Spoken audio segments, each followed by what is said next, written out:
हो राजधानी नहमदुहु व नुसल्ली अला रसूलिल करीम। अम्मा बाद, तेरी रहमतों का दरिया मुझे भीख मिल रही है, मेरा काम चल रहा है। तेरे नाम का वजीफा मेरी जिंदगी का हासिल, तेरे नाम की बदौलत मेरा काम चल रहा है। आज के इस इंतखाबी जलसे आम के सदर मोहतरम जमील सेठ जरवाला साहब, इलाके की मारूफ शख्सियत हमारे सरपरस्त अलहाज अब्दुल अजीज मुकादम साहब, हमारे सियासी सरपरस्त अलहाज यूनुस ईसा साहब, तमाम कारपोरेटर हजरात, हाजिरीन मजलिस और दूर दराज से सुनने वाली घरों में बैठी मेरी बापर्दा माएँ और बहनें, आज एक बार फिर शहर के सबसे कदीम और बड़े महल्ले में आकर आपके रूबरू अपनी बात रखने का मौका मिला। इस महल्ले के बहुत से कदीम खानवादों में गफूर बागबान, हबीब सरदार, अब्दुल रहमान अब्दुल सेठ, हनीफ संधू हाजी, भाऊ सेठ रंग वाले, हब्बी सेठ, गुलाम रसूल सेठ, अब्दुल रज्जाक सेठ, बाबू रंगाड़ी खानवादा, हनीफ सेठ सूत वाले, बकरीदी सरदार, बशीर अदीब, मुल्ला मिंबर, अंजुम सरदार, जुम्मन सरदार, अल्ताफ मुकादम, इस्माइल मुकादम, हुसैन मुकादम, अजीमुल्ला मुकादम, हाजी अब्दुल सत्तार सोसाइटी वाले, दहा पतंग वाले, भाऊ सेठ जुब्बे वाले, खान साहब बखार वाले, हैदर अली मास्टर, सुल्तान हाफिज जी, हनीफ मास्टर, ताज मोहम्मद सेठ, दोस्त मोहम्मद सेठ, हुसैन पहलवान, कंदई हाजी, मोहम्मद कारी, हसन छोटे हाजी, अहमद पहलवान, अमीर अली जुम्मन, हकीम होटल वाले, जान मोहम्मद हाजी, खुर्शीद पहलवान, इब्राहिम कलर, लाल मोहम्मद हाजी, गफूर भजिए वाले, इस्माइल बीड़ी खानवादा, ऐसी बहुत सारी शख्सियात इसी महल्ले से ताल्लुक रखती है। शमसू से जो भी इसी महल्ले से ताल्लुक रखते थे, ऐसी दर्जनों फैमिलियां जिनका ताल्लुक इस महल्ले से है। ये महल्ला कदीम महल्ला है और मालेगांव के महल्लों में बड़ा महल्ला है। आज आपके दरमियान अपनी 5 साला कारकर्दगी लेकर के मैं आया हूँ। हमारे मुखालिफिन ये आवाज लगा रहे हैं कि उन्होंने कुछ काम नहीं किया। मैं एक एमएलए होने की हैसियत से एमएलए के लेवल का जो काम होता है उनमें से चंद काम आपको बताऊंगा। ये हमारा बाईपास हाईवे है, उस तरफ रोड क्रॉस करने में 400 से 500 लोग हादसे में शहीद हो चुके। होना ये चाहिए था कि ये आगरा रोड जहां जहां से गुजरा वहां पर सर्विस रोड और फ्लाईओवर बना, लेकिन मालेगांव का ये मसला अजीब व गरीब मसला रहा। काम करने वाली एजेंसी को रोका गया और ये कहा गया कि ये काम हम कारपोरेशन के बजट से करवा देंगे, आप ये काम मत करो। लेना देना कर लिया गया। आप कारपोरेशन से इसकी इंक्वायरी कर सकते हैं। मैं आपसे पूछना चाहता हूं कि आपकी इस हरकत की वजह से अगर 400 से 500 लोग शहीद हुए, माजूर हुए, लोगों के खानदान उजड़ गए, हमारी बहनें बेवा हो गई, हमारे बच्चे यतीम हो गए, इसका जिम्मेदार कौन? आप हैं। और इस दुनिया में अगर किसी अदालत में आपका मुकदमा नहीं पहुंचा तो आप बेफिक्र ना हो, एक आखिरी अदालत बाकी है, वहां तो आपको हिसाब व किताब देना ही होगा और आप इससे बच नहीं सकेंगे। हमने बाईपास के लिए, बाईपास में सर्विस रोड के लिए फ्लाईओवर के लिए, अंडरपास रास्ते के लिए हमने 156 करोड़ रुपया मंजूर करवाया। जब लॉकडाउन चल रहा था उस वक्त हमने जो कोशिशें की थी, हाईवे अथॉरिटीज के लोग दिल्ली से, बंबई से, नासिक से आए और उस वक्त जो है मकामी पुलिस इंतजामिया, रेवेन्यू डिपार्टमेंट के लोगों के साथ 13 फाटे से लेके 40 गांव फाटे तक सर्वे हुआ और अल्हम्दुलिल्लाह उसका काम शुरू हो चुका है। आप जाकर के देख सकते हो। दूसरा बड़ा काम, मालेगांव एक ऐसा शहर है कि इसे अल्हम्दुलिल्लाह पीने वाली पानी की तकलीफ नहीं है। अलहाज शब्बीर हाजी और हमारे हारून अंसारी, इन लोगों की कोशिशों से जो तलवाड़ा डैम बना था और चनकापुर डैम से जो पानी यहाँ आता था, उस पानी के जरिए एक वक्त था कि मालेगांव को 2 वक्त पानी मिलता था, सुबह और शाम, फिर 1 दिन पानी मिलता रहा और अभी 3 दिन, अब 2 दिन। हमारी कोशिश ये है कि 1 दिन नागे से पानी मालेगांव के लोगों को मिलना चाहिए जैसे मिल रहा था।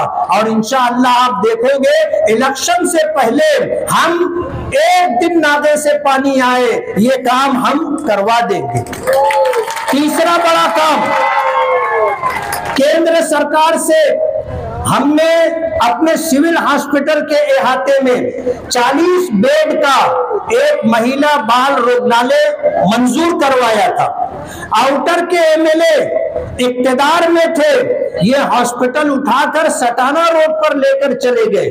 हमने कोशिश की, हमने शिकायत की और इंसाफ की दुहाई दी, तो महाविकास आघाड़ी सरकार में हेल्थ मिनिस्टर राजेश टोपे साहब ने कहा हम आपको दूसरा हॉस्पिटल दे देंगे, आप इस तरह जो है लेटर बना करके लाएं। उनकी गाइडलाइन पर हमने लेटर दिया और अल्हम्दुलिल्लाह 100 बेड का हॉस्पिटल मंजूर हो गया है, जिसके लिए 75 करोड़ 99,51,259 रुपए मंजूर हुए।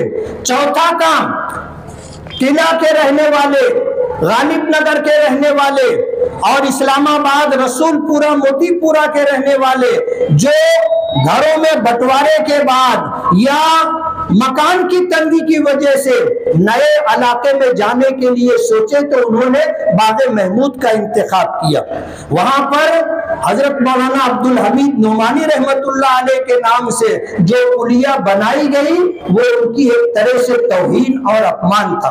हमने अल्हम्दुलिल्लाह 5 करोड़ 76 लाख रुपया नोमानी पुल के लिए मंजूर करवाया और टीकम लग चुका है और इंशाअल्लाह नदी में पानी थोड़ा कम हो तो इंशाअल्लाह वो काम भी शुरू हो जाएगा। हमारा ये शहर मस्जिदों का, मीनारों का शहर है, हमारा ये शहर दीनदारों का शहर है और हमारा ये शहर अच्छाई और बुराई, सच और झूठ के दरमियान तमीज करने वालों का शहर है। अल्लाह का बहुत बड़ा एहसान है, हमारे यहाँ आज लोग इतने लिबरल नहीं हैं, इतने आजाद ख्याल नहीं हैं कि किसी ऐसे शख्स को जिसको इस्लाम से, इस्लामी तालीमात से और इस दीन इस्लाम का कोई किसी तरह का अगर उसे इल्म ना हो और वो आजादी के साथ मन चाही जिंदगी गुजारे, अहकामात शरिया की पाबंदी ना करे, ऐसे लोगों को हमारा शहर बर्दाश्त नहीं करता। आज इस मौके पर मैं आपके दरमियान उन छोटे कामों को जिसका करना कारपोरेशन की जिम्मेदारी है, हमने उन कामों का कोई तस्करा नहीं किया। हम आपको बताना चाहते हैं कि आसिफ शेख साहब बार बार ये कहते हैं गिड़गिड़ा करके कि एक बार वो हमको रोतड़ा बोलते हैं। अल्लाह का एहसान है, शेर का जिगर है। 2014 का इलेक्शन हारा, 5 मिनट के लिए भी घर में नहीं बैठा, 5 मिनट के लिए भी घर में नहीं बैठा। जोहर की अजान हो रही थी, नतीजा आ जाने के बाद मैं अपने काम पर अपनी जिम्मेदारी पूरी करने गया। मैंने जोहर की नमाज पढ़ाई, मस्जिद के सारे मुसल्ली मेरा मुंह देख रहे थे। अरे आपके अब्बा जी हारे थे, 8 महीने तक घर से नहीं निकले थे। आप हारे तो घर जा करके घर वालों से मिल करके भो भो रो रहे थे, और बताने वालों ने बताया कि पूरी पूरी रात गली में टहलते रहते थे, और बताने वालों ने ये भी बताया कि सोते सोते हड़बड़ा के उठ के बैठ जाते,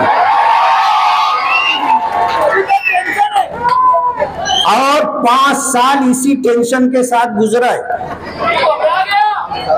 5 साल इसी टेंशन के साथ। वो कहते हैं कि एक बार मैं आपको बताना चाहता हूं कि आप जो एक बार कहते हो, हमारे शहर ने आपके वालिद को 1999 से 2009 तक एमएलए 10 साल रहे, और उसी टर्म में 2004 से 2007 तक आप मालेगांव शहर के मेयर रहे। बाप के भी हाथ में लड्डू था, आपके भी हाथ में लड्डू था। 2012 से 2015 तक आपकी वालिदा मेयर रही, लेकिन कोई काबिले जिक्र काम शहर में नहीं हो सका। 2014 में आप एमएलए बने, और इसी टर्म में आपके वालिदे मरहूम 2017 से 2019 तक मेयर रहे। दोनों के हाथ में लड्डू रहे, लेकिन कोई काबिले जिक्र काम नहीं हुआ। 2019 से 2024 तक आपकी वालिदा मेयर रही, आपके वालिद मेयर रहे, लेकिन शहर की खस्ता हाली खत्म नहीं हुई। इतने मौके आपको शहर ने दिए, अब भी आपको एक मौका चाहिए, और बार बार आप कहते हो एक बार। हम पर इल्जाम लगता है, हमें ये कहा जाता है कि ये फिरका परस्तों के आलेकार है।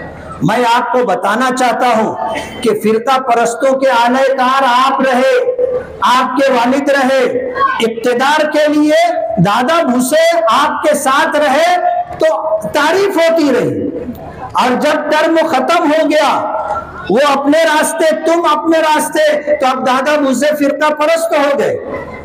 अजीत दादा पवार से आप बार बार मिलते रहे, शहर के लिए आप वहां से मस्जिदों के नाम पर और दूसरे कामों पर 20 करोड़ रुपया फंड लाया। आप उनके निफाड़ में बैठ करके खुफिया मीटिंग करते हैं। हमारे पास तस्वीर आई, हमने शामनामे में वो तस्वीर लगाई, और हमने पूछा अपना हर मामला आप लोगों के सामने ले करके आते हो, उसे उजागर करते हो, लेकिन ये मीटिंग आपने खुफिया क्यों रखी? आज तक अजीत दादा पवार का नाम ले रहे। मुझे किसी ने बताया कि ये थोरात साहब को अब्बा बोलते हैं, थोरात साहब को अब्बा बोलते हैं। थोड़े दिनों में अजीत दादा पवार को भी अब्बा बोलने लग जाए। फिरका परस्तों के साथ ये रहते। आप सोचो, महाविकास आघाड़ी सरकार टूटी, महायुति सरकार बनी, तो ये फडणवीस साहब को मुबारकबाद देने के लिए फूलों का गुलदस्ता लेकर के चले गए, और अब्दुल मालिक पर जब फायरिंग हुई तो सारी मदद वहीं से ली गई। फडणवीस होम मिनिस्टर हैं, Ajit Dada Pawar deputy chief minister हैं, फाइनेंस मिनिस्टर हैं, और पिछले जलसों में आपको इसकी तफसील बताई गई। इनके खिलाफ कोई कार्रवाई नहीं रही, कोई कार्रवाई नहीं हुई। जब तक ये सत्ता का मजा लेते रहे, मेयर की कुर्सी चाहिए थी, तलवाड़ा के पानी का सौदा किया, और जब मालेगांव की गयूर आवाम ने उनसे ये कहा कि आपने तलवाड़ा डैम का पानी उनको दे दिया, आपने पानी बेचा है अपने मेयर की कुर्सी के लिए, तो कहने लगे कि हाँ, छाती ठोक के कहा कि हमने बेचा है, हमारा बस चलेगा, नारू शंकर का किला भी बेच डालेंगे।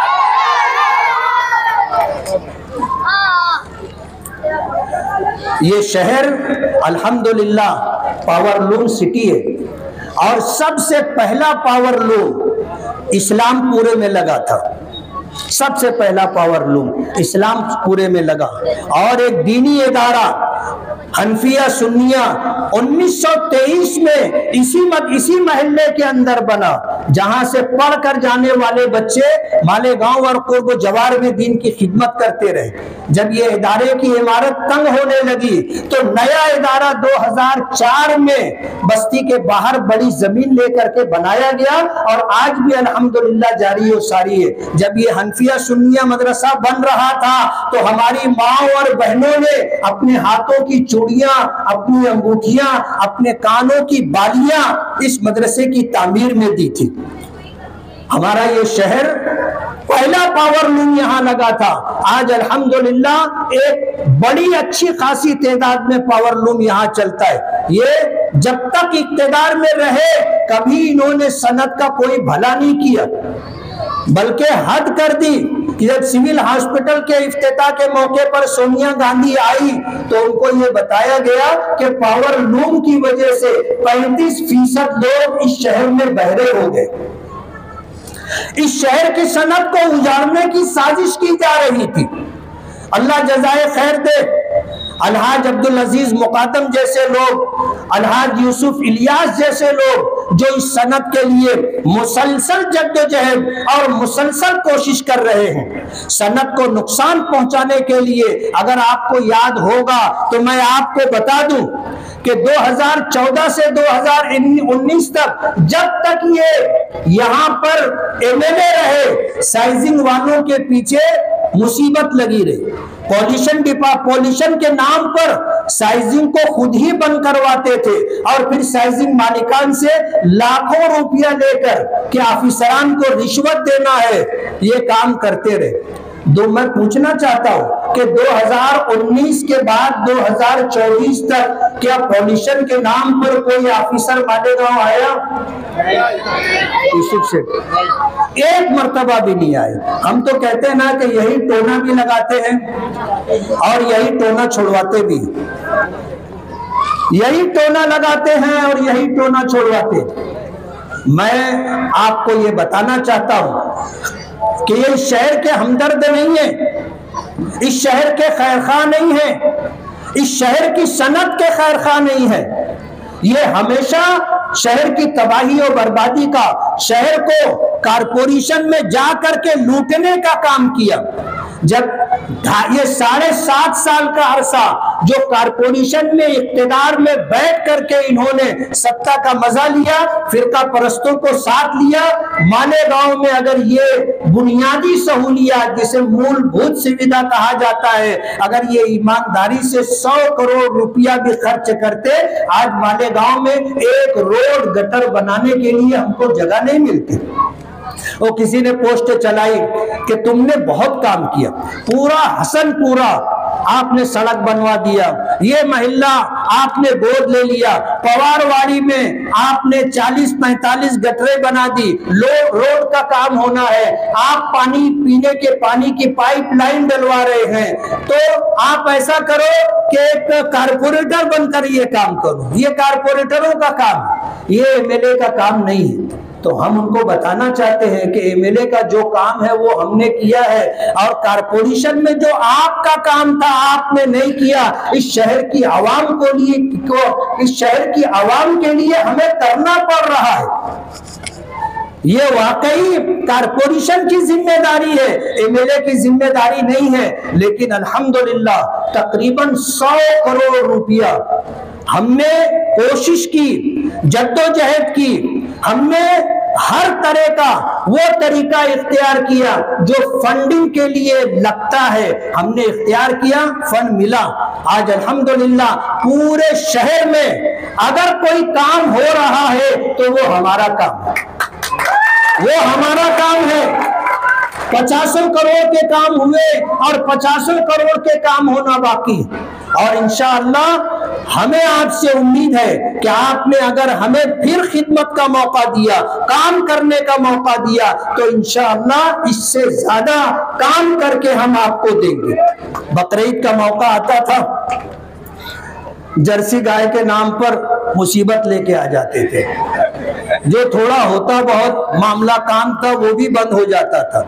आपको याद होगा हमारे 5 साल दौर में भी बकरीद आई है, आपको याद होगा शहर का क्या मामला रहा, आपको पता होगा। हम इस पर कुछ ज्यादा नहीं कहना चाहते, लेकिन बताना चाहते हैं कि आज अगर हमको जानवरों के नाम पर इल्जाम दिया जाता है तो आप पहले अपना गिरेबान झांक ले, आपने क्या किया और हमने क्या किया, शहर की आवाम अच्छी तरह जानती है। तो हमारा ये शहर अल्हम्दुलिल्लाह कदीम शहर है और अल्हम्दुलिल्लाह सबसे बड़ा हमारा ये मोहल्ला सबसे कदीम मोहल्ला है और सबसे बड़ा मोहल्ला है। इस शहर की बुनियाद अगर बस्ती के नाम से पड़ी तो यही गांवठान का एरिया है जहां लोग आए 1857 में लुट पिट करके यूपी से, तो कोई शोलापुर रुका, कोई बुरहानपुर रुका, कोई धुलिया रुका, कोई मालेगांव रुका, कोई भिवंडी और इचल करंजी गया और ये सनत ले करके साथ में आए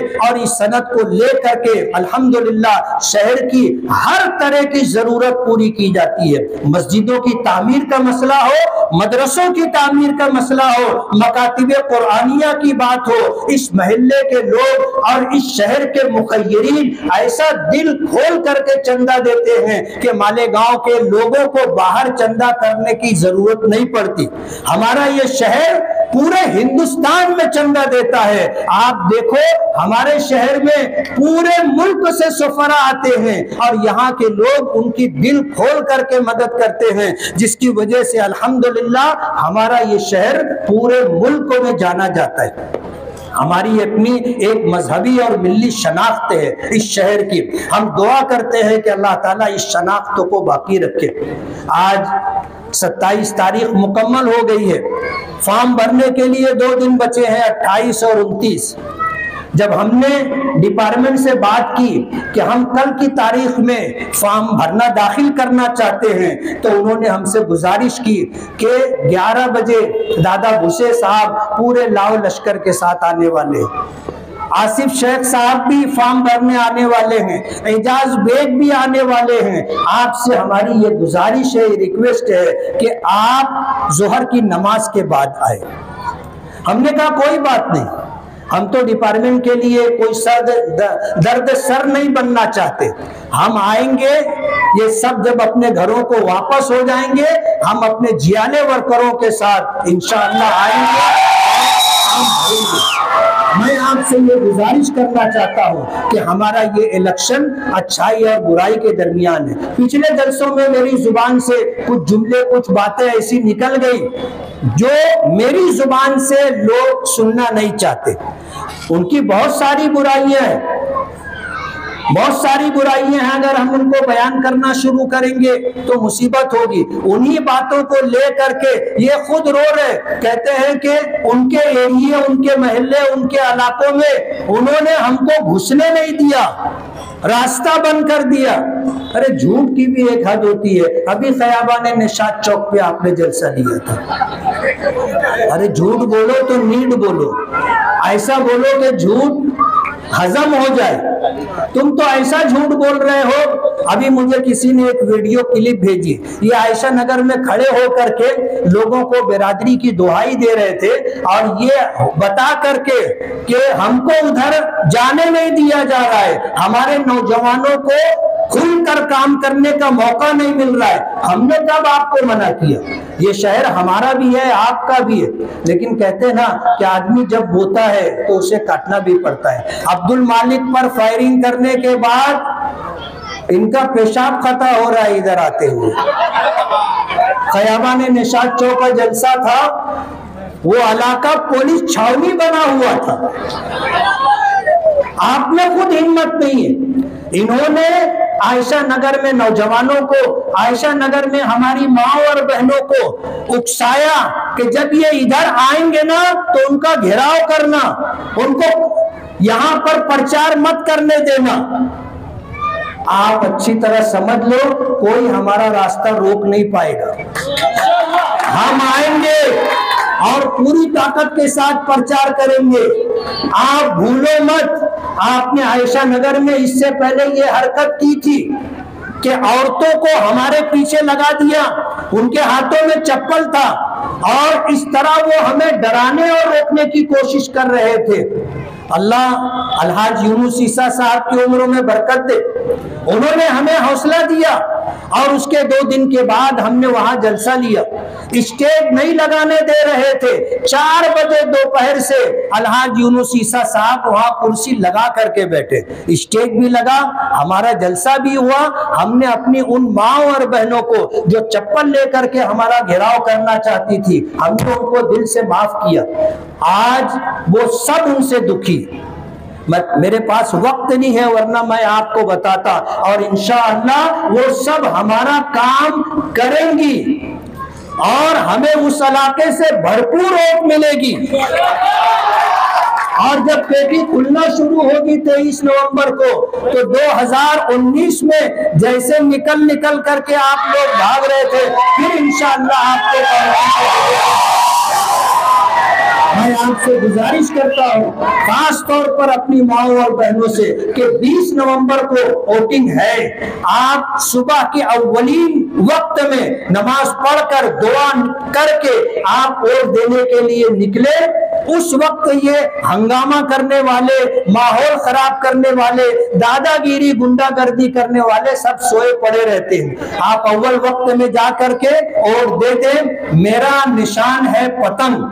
आज पूरे मुल्क में अगर कोई मुसलमानों के लिए, उनके हुकूक के लिए, अक़लियतों के हुकूक के लिए आवाज उठाता है, तो वो मजलिस इत्तेहादुल मुस्लिमीन के कौमी सदर बैरिस्टर असदुद्दीन ओवैसी साहब हैं। आप पतंग को वोट दे करके मुझे खिदमत का मौका दे, पतंग को वोट दे करके बैरिस्टर असदुद्दीन ओवैसी साहब को तक़वियत पहुंचाएं, ताकि उनकी बातों में दम रहे और हाउस के अंदर वो अक़लियतों के लिए, मुसलमानों के हुकूक के लिए लड़े। डायमंड कारपेट, हमारे वहाँ कारपेट, गराज, हेडलोन, रेलवे वाला कारपेट होलसेल रेट में दिया जाता है। हमारा पता याद रखें, मुस्तफा बंगार बाजार, डायमंड कारपेट।